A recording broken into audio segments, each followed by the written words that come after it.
Welcome to Samba Samba. Enjoy the video. In this video, I will explain how to replace a running board motor on a Ford Expedition. First, gather your essential tools, including a ratchet, a set of sockets, and a trim removal tool.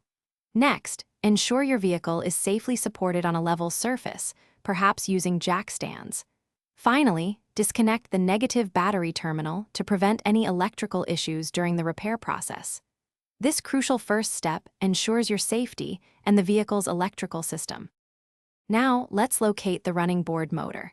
It is typically found underneath the vehicle, near the running board itself. You might need to remove a few protective covers or splash shields to gain clear access to the motor assembly.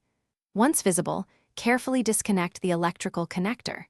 This usually involves pressing a tab and gently pulling it apart.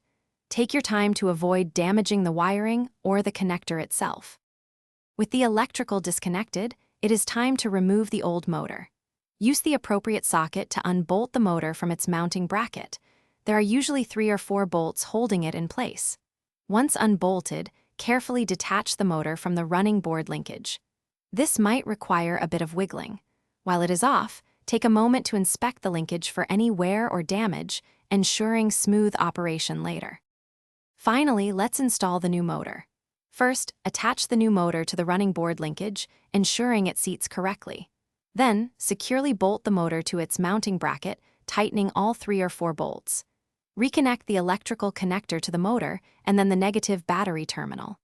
Before finishing, test the running board operation multiple times to confirm it extends and retracts smoothly and correctly. Enjoy your newly functioning running boards. Thanks for watching. Consider subscribing if we helped you.